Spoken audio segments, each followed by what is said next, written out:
Hi everybody, this is Gracie from the DIG team, and this is video 5 of our DIG data tutorial series. So in the last video, we learned how to calculate our interpolated average temperature, and in this video, we're going to talk a little bit about data visualization and also what we'll call data resampling so that we can make those visualizations a little bit easier to interpret. So first things first, let's take a look at our time series of our interpolated temperature. And as a reminder, a time series is just a graph where our dates are on the x-axis, our variable of interest is on the y-axis, and then we can look at how that variable changes through time. So to make that graph in Google Sheets, I'm going to first highlight my column of interest. So in this instance, we'll be doing it with tint. Then I can click Insert, scroll down in the drop menu until I get to Chart. Once that populates, I'll have a new chart here, and the chart editor will pop up as well. And so for time series, it's more common, rather than a column chart, to have a line chart. So I'm going to select that first from the chart type menu. Then we can see here we have our temperatures on the y-axis, and so all that we're missing is our dates. So I'm going to click Add X-axis here. Then I'm going to click on this little box that says Select Data Range. And once I click that, I'm just going to select the entire C column, which is our date column, and click OK. And now once I've done that, we can see that it's put in some benchmark years here so that we can interpret the data. And so as we recall, our temperatures were reported and recorded here as one value for each day. And so that's awesome because it gives us a lot of detail, but when we look at our data at this zoomed out level, it becomes a little bit different to interpret because there's so much variation. And so one thing we can do to make this a little bit easier to read when we want to look at these big changes over the many decades that we have the data, we can actually aggregate this daily temperature into things like monthly averages, annual averages, seasonal averages, things like that, so that it will become a little clearer how this has changed over a long period of time. And so I will leave this up, but then I'll just show also as an example what it looks like to look at kind of this daily resolution and take advantage of that. So for example, if we wanted to plot just the January of 1950, I would select from my tint column all of the values for that month, so going from the 1st to the 31st. With that highlighted, I can click Chart again, and it will bring up a new plot. And so once I have this as a line chart, we can see that on a 30-day period, we can see this same type of variation, but once we're zoomed in, it becomes a little easier to interpret. So there's some fluctuation over the month of January where towards the end it peaks and then begins to fall again as we move towards February in 1950. And so we'll come back to this kind of daily zoomed in look. I just wanted to show that as kind of a contrast and to highlight the benefit of having this daily data.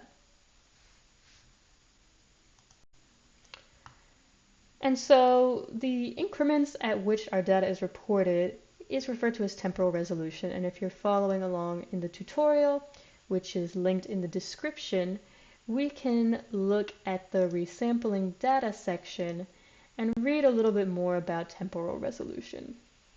And so we would say that something has a high temporal resolution if it's measured really frequently. So something on the daily scale, hourly, minute even.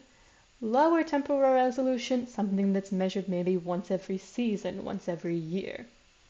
And so to move between these two types of resolution, we can actually do some calculations which would be called resampling. And so there's two types of that. Upsampling is where we increase the frequency between the samples. So if we had measurements that were taken every minute, we would upsample it so that we could look at the measurements every second. Downsampling is when we decrease the frequency of the samples, such as from days to months. And so for our purposes, we're going to do a little bit of downsampling to make these daily temperature measurements that we have a little bit easier to plot on longer timescales by aggregating them to a monthly average. All right, so moving back to our Google Sheets page, I've deleted those temporary charts that I made, and what we're going to do now is work on monthly resampling. And so you can follow along with that in the Dig It tutorial Google Sheet. And so the first thing we're going to do is navigate to the Insert button. And what we want to do is scroll down until we see this option that says Pivot Table. So then we're going to select that. We're going to click Create Pivot Table and make sure that this data range includes all of your sheet. And then we're going to insert it to a new sheet. So it's going to make a new tab in our Google Sheet. All right, so once your pivot table panel is populated, we need to start adding in our data from our worksheet. And so the first thing we want to do is add the rows of our pivot table, which is going to be the dates, because we want it to match the data that we have from our weather station, where each row is a different day. So back in the pivot table section, okay, that's actually a good example. If you ever leave and come back to open up the panel section again, you'll need to click this little edit green button. And so here in the pivot table editor panel, we'll click rows, we'll add dates. And once we do that, it will start populating in the left-hand side of the screen. And so next we want to add the values that we're going to be resampling. And so we're going to skip the columns tab, and then next to values we're going to click add, then we're going to click Tmax, then we're going to add another one by clicking add here. We'll add Tmin, then we will add our Tint as the last value. And so now in our pivot table area over here, we will have the dates and then our summaries of the temperature variables that we wanted to add.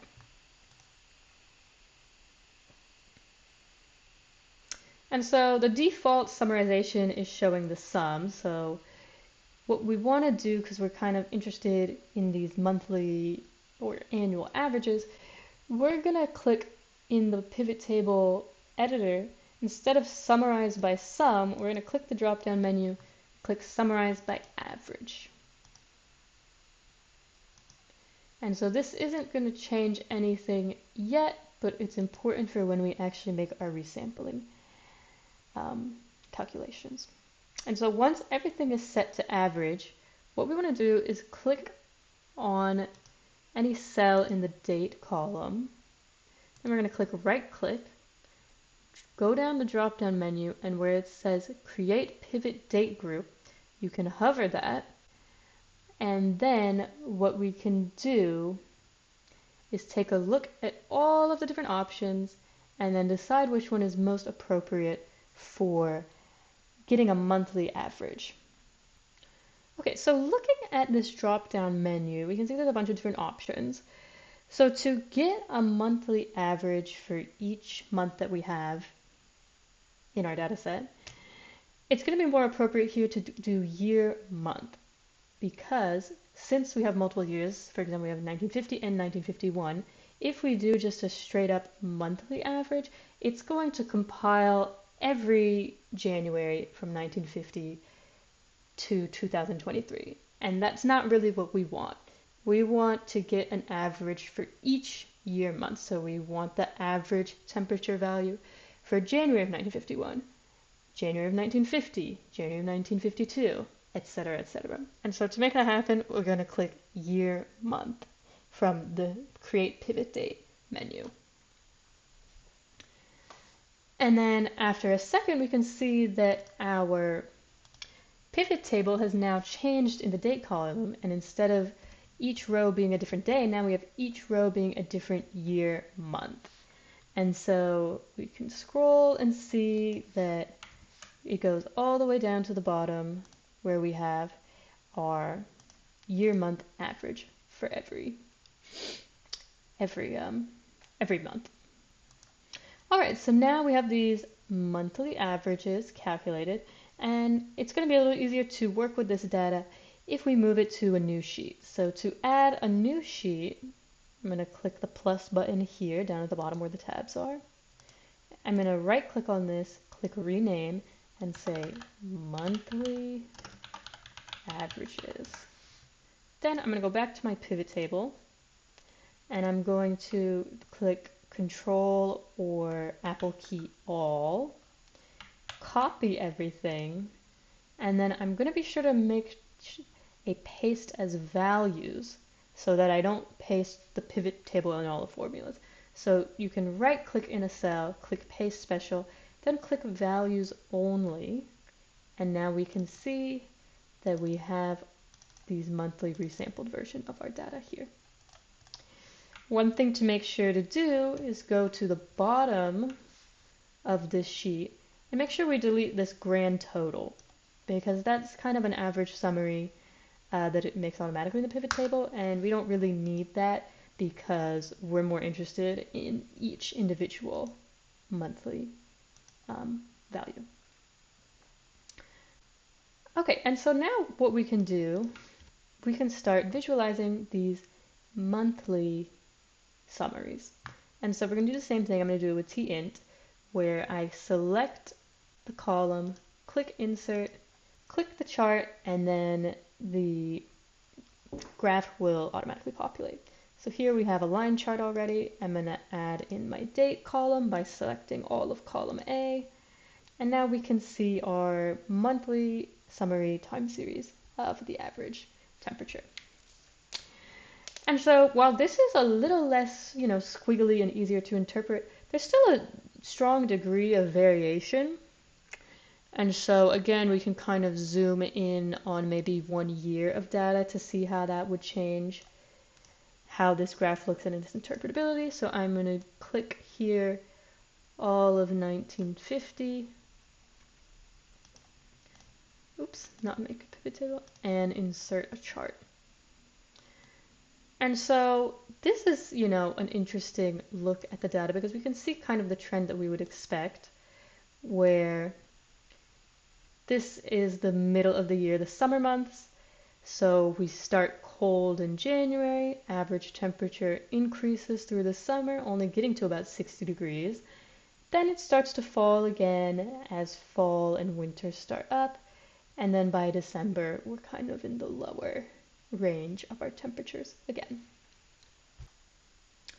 So while these monthly temperature averages are great for looking at an individual year like this, I think it's still a little bit difficult to interpret this long-term trend.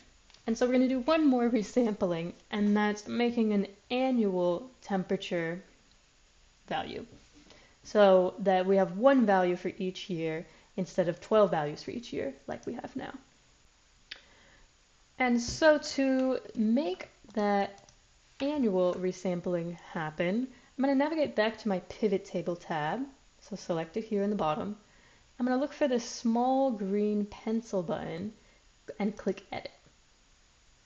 So we want to make sure that we still have all of our rows, this is our dates, values are our Tmax and Tmin. And then we're going to go back to our date column, right click on it, create a pivot day group, and here it says year month. Now we're just going to go one up and click year. And you can see that once you click that, it changes our pivot table again, where now we have one value for each year. And so we're going to repeat that same process of kind of exporting this to a new sheet. I'm going to copy everything, make a new sheet, click